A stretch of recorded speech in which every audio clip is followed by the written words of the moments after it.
अपना ध्यान सम्मुख विराजमान श्री श्री 108 श्री परमहंस महान विभूतियों की ओर लगाते हुए और अपनी मुख रसना को पवित्र करने हेतु एक बार ऊंची और मीठे स्वर में बोलिए जयकारा बोल मेरे श्री गुरु महाराज की जय। बोलो साचे दरबार की जय। बोलो श्री सतगुरुदेव भगवान की जय।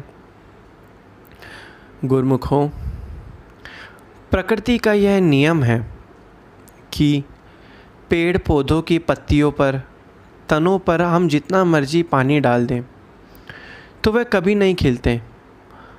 पेड़ पौधे खिलें, फले फूले तभी होता है ऐसे जब हम उसकी जड़ में पानी डालते हैं। ठीक इसी प्रकार मनुष्य, जो मानव जो है 84 लाख योनियों में सबसे महान संरचना है मनुष्य, जो भगवान द्वारा बनाई गई है।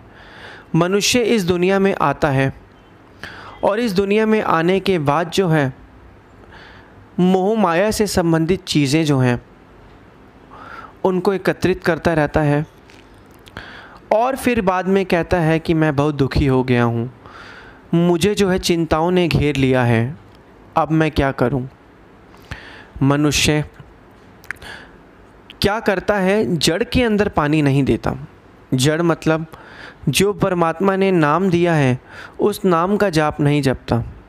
जब पेड़ पौधे की जड़ों में पानी डालने से वो अपने आप खुद ब खुद भी खिलने लग जाती हैं, ठीक इसी प्रकार जो मनुष्य की जो जड़ है, जो कि मन है, उसमें जब नाम सुमिरन आराधन ध्यान करेगा तो अपने आप ही सांसारिक चीज़ें सभी उसको खुद ब खुद प्राप्त हो जाएगी। एक सच्चा आनंद और एक सच्ची शांति मिलेगी। 84 लाख योनियों में मनुष्य जब भुगत किया, उसने बहुत ही दुख सहन किया, पीड़ा सहन करी और इस दुनिया में अब जब उसे मानुष जन्म इसलिए मिला है, उसको बुद्धि इसलिए मिली है ताकि उस बुद्धि का ज्ञान करके प्राप्त करके वक़्त के संतों महापुरुषों की चरण शरण को प्राप्त करके वह इस जन्म को सुख रूप बिताए। लेकिन मनुष्य तो इस जन्म को दुख रूप बिता रहा है। जिस तरीके से मनुष्य अपने इस जन्म को दुखी होकर बिता रहा है, तो संतों महापुरुषों ने यह फरमाया है कि तू ये अपना जन्म दुखी होकर क्यों बिता रहा है। दुख तो पहले ही तो इतना भुगत चुका है। अगर इस दुनिया में इस जन्म को पाकर भी तो दुखी होकर अपना जीवन व्यतीत करेगा तो क्या फ़ायदा हो इस जन्म लेने का। कहते हैं कि अगर इस संसार के अंदर मनुष्य को मानुष जन्म एक जीवन सरल और खुशी और प्रसन्नता रूपी और सुख रूप व्यतीत से जीना है तो उसे जो है वक़्त के संतों महापुरुषों की चरण शरण प्राप्त कर लेनी चाहिए। आज से बहुत सालों पहले जब भगवान रामचंद्र जी इस दुनिया में आए थे, श्री कृष्णचंद्र महाराज जी दुनिया में आए थे, उन्होंने भी संतों महापुरुषों के चरण शरण को प्राप्त किया था। प्रकृति का भगवान ने अटल नियम बनाया है कि अगर मनुष्य को मुक्ति की प्राप्ति करनी है तो इस कलयुग के अंदर वह सिर्फ और सिर्फ वक़्त के संतों महापुरुषों की चरण शरण को प्राप्त करें, जिससे उसे इस मुक्ति की जो है प्राप्ति हो सकती है। लेकिन मनुष्य इन चीज़ों को समझता ही नहीं है और मन के मायावी ख्यालों से जो है चिंताओं ने उसे घेर लिया है और जब भी मन दुखी होता है तो वह परेशान हो जाता है। जिस तरीके से ढेरों कंकड़ पत्थर एक तरफ इकट्ठे कर दिए जाएं, लेकिन जो सोने का एक छोटा सा टुकड़ा उस ढेरों कंकड़ पत्थर के टुकड़े से जो है उसकी ज़्यादा कीमत उस सोने के एक टुकड़े की होती है। ठीक इसी प्रकार अब मन माया से संबंधित जितने मर्जी चीज़ों को इकट्ठा कर लिया जाए, लेकिन जो प्रभु का नाम है उसकी कीमत जो है वो अलग ही है। मनुष्य जो है इस दुनिया में आता है, संसारिक पदार्थों को एकत्रित करता है, फिर बाद में फंस जाता है, फिर सब कुछ प्राप्त करने के बाद कहता है कि मुझे सच्चा सुख और सच्ची शांति और एक आनंद प्राप्त नहीं हुआ। क्योंकि आनंद प्राप्त तो तब होगा ना जब उसको आनंद रूपी जो है कार्य करना पड़ेगा। बिना वक़्त के संतों महापुरुषों के मनुष्य ये कार्य नहीं कर सकता। इस जीवन को सुख और शांति और आनंद से बिताने के लिए मनुष्य को वक़्त के संतों महापुरुषों की चरण शरण प्राप्त करनी है, तभी उसका ये लोक और परलोक सुहेला बनेगा। कहते हैं सब तरफ से ध्यान हटा के सिर्फ और सिर्फ सारा ध्यान प्रभु के नाम सुमिरन, प्रभु की भक्ति में लगाओ। जितना आप सारा का सारा ध्यान प्रभु की भक्ति में लगाओगे उतना उतना ये मन शांति रूप से जीवन व्यतीत करेगा। मन के अंदर शांति आएगी, मन के अंदर आनंद आएगा। वह आनंद जो बचपन में हमारे पास एक मन का आनंद और सच्चा सुख, सच्ची शांति थी, वह सब कुछ ख़त्म हो चुका है, क्योंकि हमारा ध्यान संसार की सभी चीज़ों में फंस चुका है। और सारा खेल तो ध्यान का ही है। अब एक मनुष्य सोचे कि मुझे संसारिक चीज़ें भी मिल जाएं और मुझे भक्ति भी मिल जाए, ऐसे तो नहीं हो सकता ना।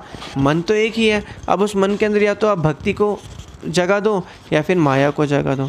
अब जो मनुष्य माया को जगह देते हैं तो फिर जो है मन की जो अपनी पूरी सेना है काम क्रोध लोभ मोह अहंकार की, वो चाहती है कि जीव उसके धोखे में रहे। लेकिन जब मनुष्य को वक़्त के संतों महापुरुषों की चरण मिलती है, तब उन्हें सच की परख हो जाती है कि ये मन मुझे फंसा रहा है, ये मन मुझे अपने धोखे में जो है रख रहा है। अब इससे कैसे निकला जाए? ये कैसे निकला जाएगा? जब हम निरंतर सत्संग का नियम बनाएंगे, जब हम निरंतर भजन अभ्यास करेंगे, जब हम निरंतर सद्गुरु की आज्ञा और मौज में चलेंगे, तब जाके हम ये नियम निभाएंगे, तभी जाके जो हमें वक़्त के संतों महापुरुषों की प्रसन्नता प्राप्त होगी। और धीरे धीरे करके हमारा जो मन है वो दुखी जो है वो सारी चिंताओं से दूर हो जाएगा। क्योंकि मन के अंदर चिंताएं जो है संसारिक चीज़ों के जो है परिवर्तन के कारण आते हैं। तभी तो कहते हैं समय परिवर्तनशील है। आज रात है तो कल सुबह है, कल सुबह है तो फिर रात है। समय परिवर्तनशील है, समय का किसी पर नियंत्रण नहीं है। धीरे धीरे समय परिवर्तनशील है, क्योंकि समय जो है आज हम सुखी हैं, हो सकता है कल हमें दुख मिल जाए। आज हम दुखी हैं, हो सकता है हमें कल सुख मिल जाए। लेकिन जब हम निरंतर भजन अभ्यास करेंगे, श्री सद्गुरुदेव महाराज जी ने हमें जो नाम बख्शे उस नाम का ध्यान करेंगे, तो धीरे धीरे हमारे मन के अंदर शांति आ जाएगी, जीवन आनंद से व्यतीत हो जाएगा। लेकिन क्या यह हम कर रहे हैं? क्या हम संतों महापुरुषों की आज्ञा और मौज में चलकर क्या निरंतर हम सत्संगों में जा रहे हैं? क्या निरंतर हम भजन अभ्यास कर रहे हैं? अगर हम निरंतर ये चीज़ें कर रहे हैं तो इसका मतलब तो ठीक है, लेकिन अगर हमें नहीं कर रहे तो इसका मतलब हमारी सबसे बड़ी भूल है। जब लगातार हम भजन अभ्यास करेंगे, नाम सुमिरन आराधन करेंगे, सद्गुरुदेव महाराज जी की प्रसन्नता में चलेंगे और उनकी आज्ञा और मौज में चलेंगे, तो हमें धीरे धीरे अनुभव होगा कि हमारे मन के अंदर जितने भी सारे जो दुख हैं, कष्ट हैं, कलेश हैं, वो धीरे धीरे समाप्त होते जाएंगे। क्योंकि दुख कष्ट कलेश सिर्फ हमारे मन की उपज है जो मन बना रहा है।